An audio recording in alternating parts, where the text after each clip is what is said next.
अरे राम राम राम राम। इतनी जोर की बारिश हो रही है। 2 दिनों से यह बारिश तो रुकने का नाम ही नहीं ले रही है। मुझे लगता है अब जल्दी ही मेरी छत से पानी टपकने लगेगा।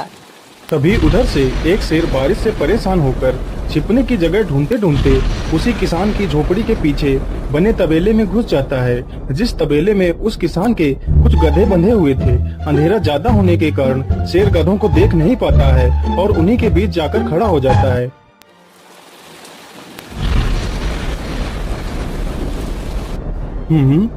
यहाँ से तो किसी मनुष्य की आवाज आ रही है।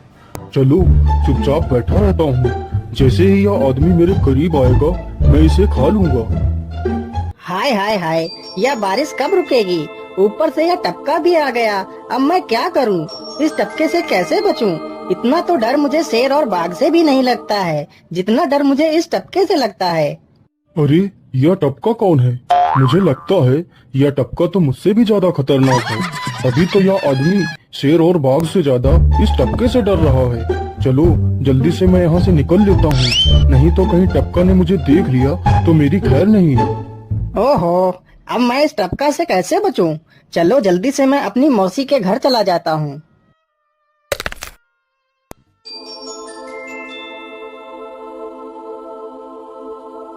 अरे चल चल गधे की औलाद, यहाँ पर छिपा हुआ बैठा है।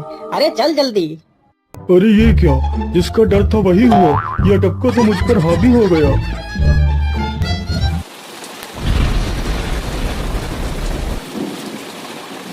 कैसे बचूं, कैसे बचूं? इस टपका से मैं कैसे बचूं? हे भगवान मेरी सहायता करो, मुझे इस टपका से बचाओ। मैं आज के बाद किसी प्राणी को नहीं मारूंगा। मैं मांसाहार छोड़ के शाकाहारी बन जाऊंगा। भगवान मेरी रक्षा करो। शेर को दौड़ते दौड़ते रात से सुबह हो जाती है।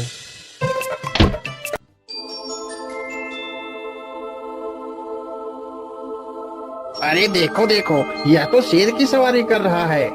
अरे हाँ, सच में ये तो शेर की सवारी कर रहा है। इसे तो डर भी नहीं लगता है। अरे उधर तो देखो जरा, यह आदमी कितना बहादुर है। यह आदमी तो शेर की सवारी कर रहा है। जिस शेर को देखकर हमारी धोती आगे से गीली और पीछे से पीली हो जाती है, यह तो उसकी सवारी कर रहा है। ये गांव के लोग भी ना पागल हो गए हैं जो इस गधे को शेर। अरे बाप रे, यह तो सच में एक शेर है। हे भगवान मेरी रक्षा करो, शेर तो मुझे खा ही जाएगा। राम राम राम राम राम। अब क्या होगा? इस शेर से कैसे बचूं? अरे यह तो एक बरगद का पेड़ है। यही अच्छा मौका है, जल्दी से इस बरगद की जड़ पकड़कर ऊपर चढ़ जाता हूँ।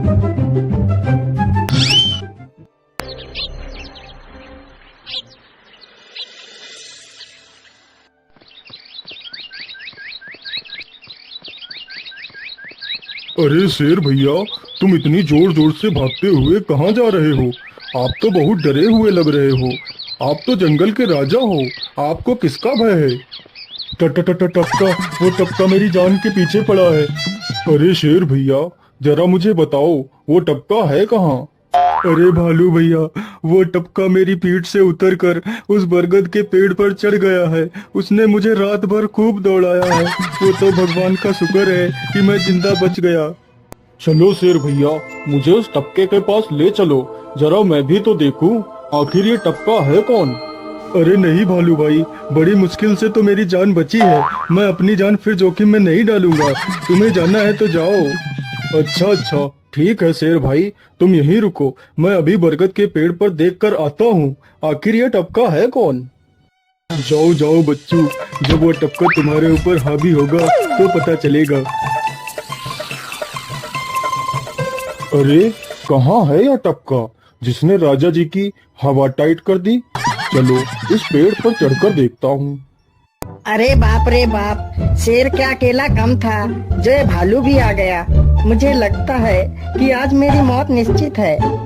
भालू पेड़ पर उल्टा होकर चढ़ने लगता है। तभी किसान और तेज से कांपने लगता है। कांपने की वजह से किसान के हाथ से छड़ी छूट जाती है और उल्टा होकर चढ़ रहे भालू के पिछवाड़े पर जा लगती है। भालू धड़ाम से जमीन पर गिरता है।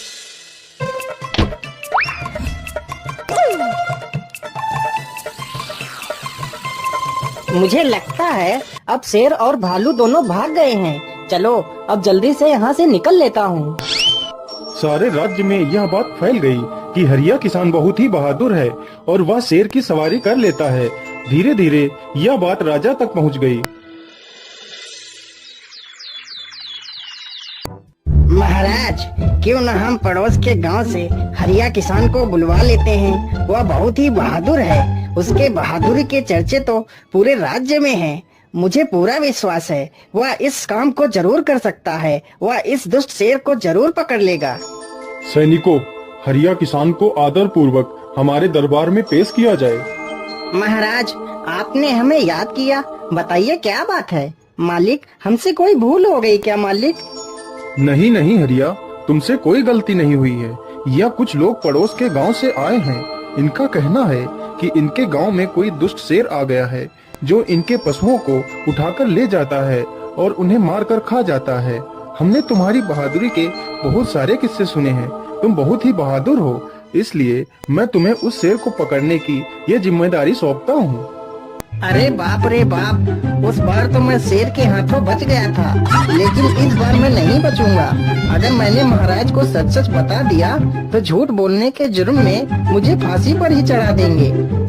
अरे हरिया, तुम मन ही मन क्या बड़बड़ा रहे हो? कुछ नहीं महाराज, कुछ नहीं। मैं सोच रहा था कि मैं शेर को कैसे पकड़ूं। ये लो हरिया, कुछ स्वर्ण मुद्राएं रख लो, ये तुम्हारे काम आएंगी। क्या करूं, कैसे पकड़ूं उस शेर को? ये महाराज ने भी मुझे कैसी दुविधा में डाल दिया है। क्या करूं, क्या करूं? हाँ, मिल गया। फिर हरिया बाजार से एक रस्सी और एक जाल तथा एक बकरी खरीद कर लाता है। चलो जल्दी से, मैं यहाँ पर एक गड्ढा खोद देता हूँ।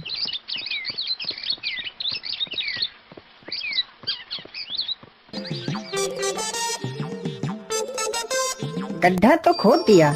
चलो अब जल्दी से इस बकरी को रस्सी से बांध देता हूँ। हरिया ने बकरी को रस्सी से बांधकर गड्ढे में खड़ा कर दिया और जाल को लेकर पेड़ की डाल पर बैठ जाता है।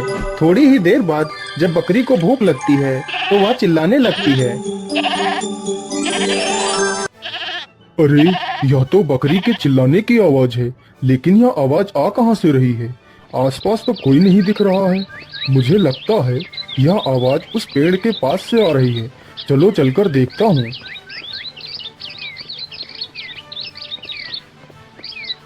अरे वाह, आज तो शिकार मेरे पास खुद चलकर आ गया। शेर तुरंत ही बिना देर किए हुए गड्ढे में छलांग लगा देता है। तभी किसान तुरंत ही बकरी को ऊपर खींच लेता है और जाल को गड्ढे के ऊपर गिरा देता है। शेर गड्ढे में ही फंस जाता है। यह देखकर गांव के सभी लोग बहुत ही खुश हो जाते हैं।